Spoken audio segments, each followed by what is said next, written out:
أعوذ بالله من الشيطان الرجيم بسم الله الرحمن الرحيم الحمد لله رب العالمين والصلاة والسلام على رسولنا محمد وعلى آله وصحبه أجمعين رب اشرح لي صدري ويسر لي أمري واحلل عقدة من لساني يفقهوا قولي وفوض أمري إلى الله إن الله بصير بالعباد صدق الله العظيم. الله Taalaga çeksiz alkış maqtolar bolsun. Жана сүйөктүү пайгамбарыбыз Мухаммад Мустафа саллаллаху алейхи вассаламга салату саламдар болсун. Урматтуу мусулман бир туугандар, баардыгыңыздардын аптанын улуу күнү болгон жума күнүңүздөр менен мына берекелүү күндөрдө, берекелүү ыйык түндөрдө турабыз. Жараткан Кудай Таалам аткарган ибадаттарыбызды, жараткан Аллах Тааладан суранган дуа тилектерибизди Кудай Таалам өзү кабыл этсин. Урматтуу мусулман бир туугандар, бүгүнкү баяныбыз соода сатык тууралуу болмокчу. Кадырлуу мусулман бир туугандарым, ислам шарияты соода сатыкка жана соодагерлерге чоң маани берген.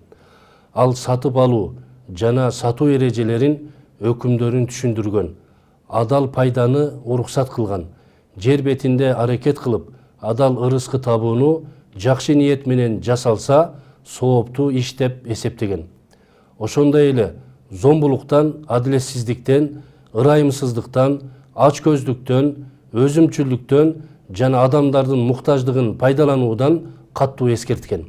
Мисалы, ашыкча пайда көрүү максатында товардын баасын 200-300% көтөрүү, базар бааларын ойнотуу, жалган айтуу, карапайым элдин жонунан кайыштыруу, мукуратуу, мына ушулардын айынан коомдо бай кедей ажырымы кеңейип, жасалма түрдө инфляция күчөп, эл кыйынчылыкка кириптер болот.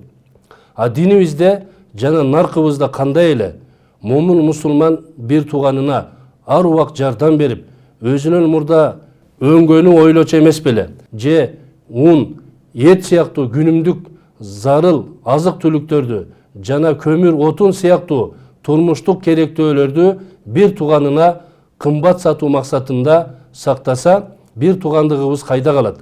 Андыктан чылк материалист болбой, адамгерчилик жагына басым жасайлы.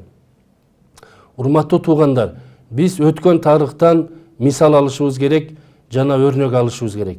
Бир мезгилдерде элдин, коомдун ушул соода сатык маселелерин эске алып, коомдо соода сатыкта коомчулук кыйналбай турмуш өткөрүп жатабы деген максатта атайын ошол мезгилде жетекчилер жупуну кийинип, эл аралап ушундай бир иш чараларды уюштурчу. Мына ошол мезгилдерде бир жетекчи атайын жупуну кийинип, бир дүкөнгө барып, өзүнө керектелүүчү азык түлүктөрдү сурайт. Эт, май, быштак, ушундай бир азык түлүктөрдү сурайт. Ошол мезгилде сатуучу, дүкөндүн ээси ошол эт, күрүч, май, быштак керектелүүчү азык түлүктүн жарымын берет дагы, дүкөнчү мындай дейт: урматтуум, мен бүгүн Кудайга шүгүр соода сатыгым жакшы болду. Эми сизден суранычым, бул калган буюмдарды, калган азык түлүктү сиз кошуна дүкөнгө чыгып, ошол соода сатык кылсаңыз, себеп дегенде кошуна дүкөндө эч кандай соода болбоду деп ушундай бир мээрим чачып, ырайымдуулук менен сөз айтат. Бул жупуну кийинген жетекчи сыртка чыгат дагы мындай дейт: ушундай ыймандуу, адеп ахлактуу, соода сатыкка кыянатчылык кылбаган, адал жол менен таап, жана башкаларга, өзгөлөргө жол ачып, мээрим чачып, адеп ахлак менен кошуна дүкөндөн алыңыз деген ушундай коом менен, ыймандуу жамаат менен мен дүйнөгө дастан окуймун деп ал жетекчи абдан кубанып, жаратуучуга шүкүр айткан. Демек, урматтуу мусулман бир туугандар, биз жашоодо бир гана өзүбүздү ойлобостон, өзгөлөргө дагы жол ачышыбыз керек, өзгөлөргө дагы кайрымдуулук, мээримдүүлүк колубузду узатышыбыз керек. Мына ошондо гана биз жараткандан берген ырыскыбыздын кең болушу, ырыскыбыздын берекелүү болушу мына биздин ниетибизге да жараша, жана алып барып жаткан ишибизге жараша Кудай Таалам берекесин берет. Андыктан бүгүнкү учурда коомчулукта айрыкча соода сатык маселелеринде кымбаттатып алуу бул адеп ахлакка жатпайт. Ислам дини экономикалык маселелерде эркин рынок принцибин таанып, ошол эле учурда зулум, алдоо, монополия жана жасалма кымбаттатууга катуу тыюу салат. Ислам экономикасы бул пайда табууну гана көздөгөн система эмес, тескерисинче адамгерчиликке, адап ахлакка жана коомдук жоопкерчиликке негизделген тартип. Аллах субханаху ва таала берекелүү аятында Астаузу билlah ва ла та'кулу амвалакум бейнакум бил батил садакаллахул азим. Ортоңордогу мал мүлк, байлыкты өз ара арам жолдор менен жебегиле деп буйруган. Башка бир аятында ва ла табхасун нас ашя'ахум ва ла та'сау фил арди муфсидин.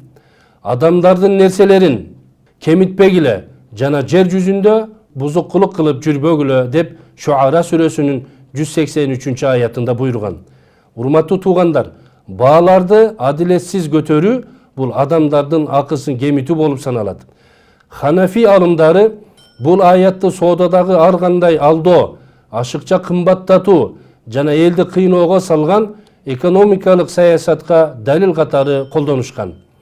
Баалардын өсүшү табигый себептер жана жасалма себептер менен болуусу мүмкүн. Шарияттын негизги принциптерин карап көрсөк, эркин соода негизги принцип болуш керек. Зулум, алдоо жолу менен болбош керек. Баанын кескин өсүшү элге зыян келтирсе шариятка каршы. Соодагердин пайдасы адеп ахлак чегинде болушу шарт. Ханафи мазхабы экономикалык мамилелерде адилеттүүлүктү, ырайымды жана коомдук тең салмактуулукту негизги орунга коет.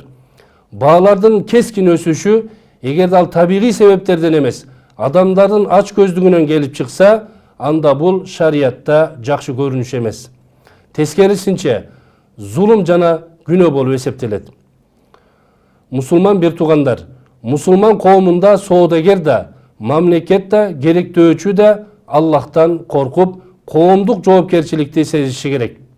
Ошондо гана базар берекелүү, коом туруктуу болот. Биз өзүбүз эсепке алып, жараткан Алла Таалага тообо жана истигфар менен, ага кайтуу жана түз жолдо болуу менен, моюн сунуп жалбаруу жана дуа кылуу менен кайтышыбыз керек. Анын парыздарын аткарып, арам кылган нерселеринен алыс болуп, анын чектерин сакташыбыз зарыл. Андан динибизде да, дүйнө иштерибизде да жардам беришин, бул кымбатчылыкты бизден кетиришин жана берген ырыскыбызга береке беришин сурайлы. Ар дайым айрыкча баалар кымбаттаган учурда жашоодо үнөмдүү болууга жана чыгымда ортокчулукту сактоого кеңеш берилет. Алла Таала мындай деген: жегиле, ичкиле, бирок ысырап кылбагыла. Чынында Аллах ысырапкорлорду жакшы көрбөйт. Алла Таала баарыбызга өзүнө татыктуу пендеси болуп жашоого мүмкүнчүлүк берсин. Урматтуу мусулман бир туугандар, жашообузда Кудай Таалам адал эмгек менен, адал соода менен жашаштыкты ар бирибизге насип этсин. Кудай Таалам тапкан тутканыңыздарга береке берсин. Кудай Таалам телеген тилек, ойлогон ниет максатыңыздарга жеткирсин. Ассаламу алейкум ва рахматуллахи таала ва баракатух.